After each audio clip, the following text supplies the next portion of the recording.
Hi everybody, a very warm welcome to Unacademy 9 to 10th. I really hope that you people are fine, doing good. And आज की video में मैं आप लोगों को बताने वाली हूँ कि कैसे आप लोग सोशल स्टडीज को किक स्टार्ट कर सकते हैं। आप बहुत सारे बच्चे, क्योंकि यार ये सबसे ज्यादा लेंथी सब्जेक्ट है, देखा जाए तो ये सबसे ज्यादा लेंथी सब्जेक्ट है। अगर आपने मेरा प्रीवियस वीडियो नहीं देखा है जिसमें मैंने आपको बताया है कि history, geography, civics and economics में क्या क्या चैप्टर्स आ रहे हैं, क्या इंपॉर्टेंट चैप्टर्स है जो आप नहीं छोड़ सकते, तो प्लीज वो वीडियो जाके देखिए। मैं आपको आई बटन पे कहीं पे आपको लिंक दे दूंगी।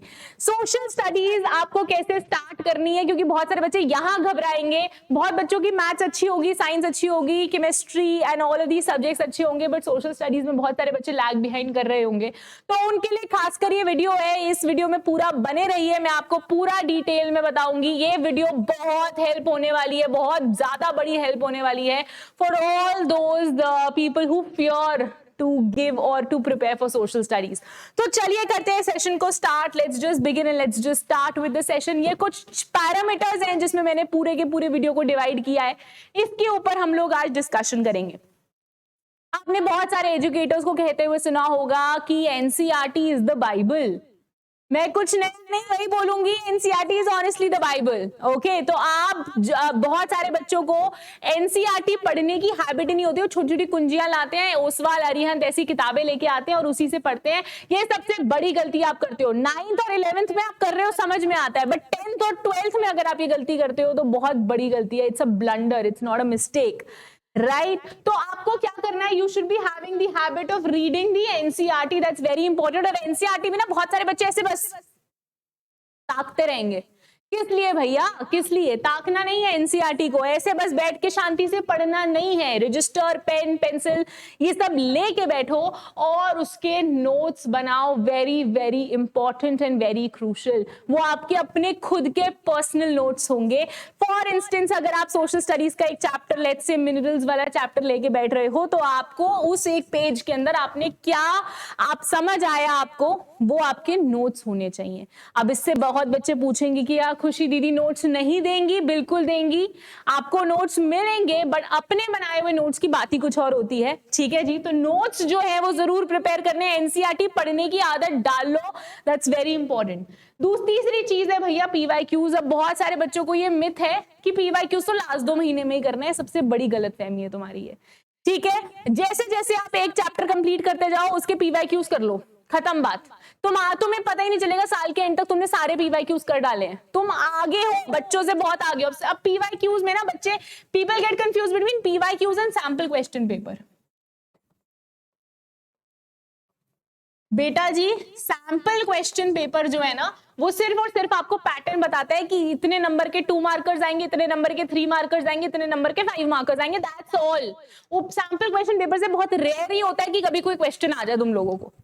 ठीक है, बट क्या है जिससे क्वेश्चन आता है, that is PYQs, previous year question papers. आप 2017 का पेपर लगाओ, 18 का पेपर लगाओ। जैसे फॉर एग्जांपल अगर आपने एक चैप्टर कंप्लीट किया, आप 5 साल के question previous year question papers ले लो। उस क्वेश्चन पेपर्स, उन 5 साल के प्रीवियस ईयर क्वेश्चन पेपर्स में से आप उस चैप्टर के क्वेश्चंस ढूंढो और आपको पता चलेगा कि किस पैटर्न से क्वेश्चन पूछा जा रहा है। मैं आपको ऑनेस्टली बताऊं, आप जब 2 प्रीवियस ईयर क्वेश्चन पेपर करने लगोगे ना, तो आपको रियलाइज हो जाएगा कि यार ये चैप्टर पिछले प्रीवियस ईयर क्वेश्चन में 3 मार्कर का आया था, इस बार ये सेम क्वेश्चन 5 मार्कर का है।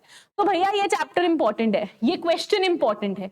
इससे क्या होगा, इससे आप अपने सारे और जितने भी लोग हैं जो पीवाईक्यूज नहीं कर रहे होंगे उनसे 1 स्टेप अहेड होंगे, उनसे एक कदम और आगे होंगे। और मैं तो कहती हूँ सबको साथ लेके चलो, उनको भी बोलो।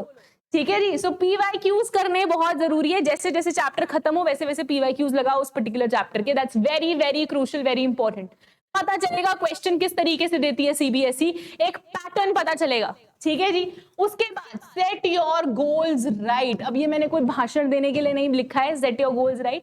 ये मैंने ऑनेस्टली बोला है कि अपने गोल्स को सही तरीके से रखो। अब कैसे रखोगे भैया सही तरीके से? अब आप बहुत सारे बच्चे ना इस कंफ्यूजन में होंगे कि अभी तो अप्रैल शुरू हुआ है, क्या जरूरत है पढ़ने की? नहीं जी, अभी जरूरत है पढ़ने की। यही प्रॉब्लम है जो आप सब लोग करते हैं। आप लोग क्या करते हैं, आप लोग सोचते हैं कि लास्ट के 2-3 महीने में पढ़ लेंगे, बट ये अगर आप 9th और 11th में होते ना, मैं 11th को पढ़ाती हूँ, मैं ऑनेस्टली आपको बोल रही हूँ, अगर आप 11th में होते मैं आपको जनरली कहती कि अभी मौज करो भैया, लास्ट के 3-4 महीने में देख लेना जो होगा।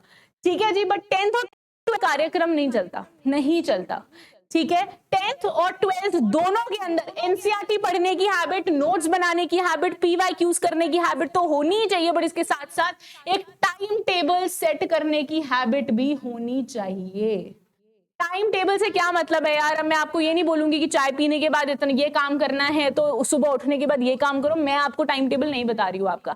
आप कब उठते हो, कब सोते हो, कब आप रिवीजन करते हो, कब आप टीवी देखते हो, कब आप खेलने जाते हो, कब आप कोई एक्स्ट्रा को करिकुलर एक्टिविटीज करते हो, कब आप पढ़ते हो, वो उसका टाइम टेबल मैं कैसे डिसाइड कर सकती हूँ जब मुझे पता ही नहीं है, राइट? सो इवेंचुअली आप अपना टाइम टेबल खुद सेट करते हैं। जैसे फॉर एग्जाम्पल अगर जब मैं 10th में थी, मैं क्या करती थी, मेरा अब जैसे बहुत सारे बच्चे ना पूरे महीने का टारगेट सेट कर लेते हैं, नहीं महीना किसने देखा, किसको पता महीने में क्या होगा। बहुत सारे बच्चे 15 दिन का टारगेट सेट कर लेते हैं, नहीं मैं क्या करती थी, मैं 1 दिन का टारगेट सेट करती थी।